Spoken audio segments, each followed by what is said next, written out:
Lizzie, can we borrow Dan, who's on camera? I need him. Dan? Luke, get on camera. So this is Dan Vockins, who you've just seen on the video. He's a multi-talented young man. Anyway, after when we ambushed Ed at the premiere, we kind of thought that we would never hear from him again, because that was the first time we ever met him. But actually, later that week, his office called us and he challenged me to a debate, a head-to-head debate, after a screening of our film. And so I was walking through Regent's Park one day, just before this debate with Miliband, and thinking about this report I'd read recently called the Climate Safety Report, and they were saying that the kind of cuts we should be making is about 10% in 2010. And I was trying to think of something good to challenge Miliband with, seeing as I had the opportunity to talk to him. Anyway, to cut a long story, not very short, decided to set up a campaign called 1010. And as Dan was the only person in the office that afternoon, he became the campaign manager. Dan, what is 1010?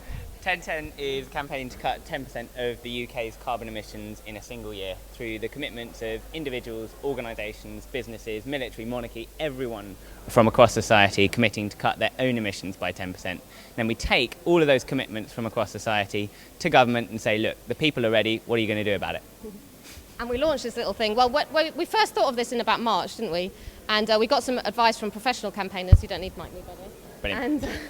And they told us that we would need £2 million and 2 years to prepare for this launch of this campaign. But we only had 6 weeks and no money whatsoever, but we did it anyway. And I think we're going to see a little video of our launch of 1010. No, we're not. We're not seeing that video. I don't know why it's not. Rubbish anyway. Carry on, Dan. Since we launched on September the 1st at Tate Modern, who signed up? We've had over 50,000 individuals sign up, including the entire city of Stoke-on-Trent.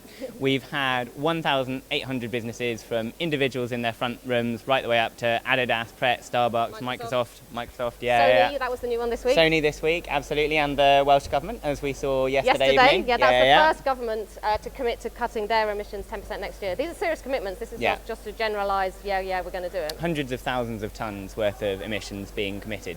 But the big one that I really like, even though it seems a bit boring, is the local councils. I know it sounds boring, but it really isn't, because these are the people that provide the services, i.e. the housing and the building and all that rubbish collection and everything, to all the people. And 100 of them, how many is there total, do you know? No.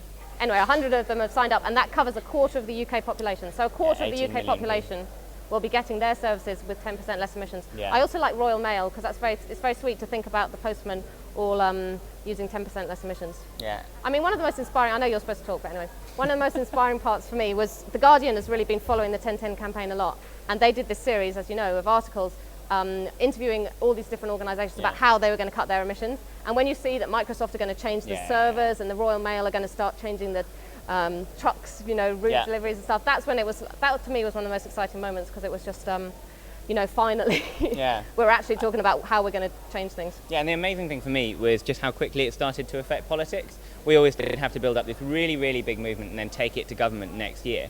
Whereas in actual fact, politicians sort of came running at us, and we had sort of the Prime Minister and the Shadow Cabinet sign up within 48 hours. Within a couple of weeks, we had policy commitments in terms of the councils from each of the parties. How many MPs have we got? We have over 180 MPs now. About half? Yeah, about half of all so MPs. About half the politicians in Britain are going to cut their emissions next year, 10%. Yeah, and Gordon Brown just last week actually said that he was going to commit the whole of government. Government emissions are about 1% of the UK's total. And I think what's really inspiring is that we've made the figure of 10% possible within those organisations. Just 100 days ago, people would have laughed you out the room if you'd said, go for 10% in a year. And now that's actually happening in a whole range of instances. We've actually had 31 countries come to us since that launch and say, we want to launch 1010. Some have gone ahead already. So 1010 America, we've got 1010 USA. Australia. But for an individual, say people who wanted to sign up, what kind of cuts, what kind of life changes is it? 10% is the really simple stuff. It's the low-hanging fruit in your life. If you fly a couple of times a year, it's that. If you haven't insulated your walls, you mean no more it's flying? That. No, just cut one flight from every year. And it's change the your level. diet a bit. Change diet a bit, exactly. Drive a bit less. Bit less. Sort out your insulation. Exactly, buy local, healthy, seasonal food. that sort of thing. It's the really low-hanging fruit, but it's actually at a level which is meaningful. As you heard Bet say earlier, if we actually were to head for a 10% reduction in a year, we'd be looking at seriously good likelihoods of staying below that dangerous level of warming.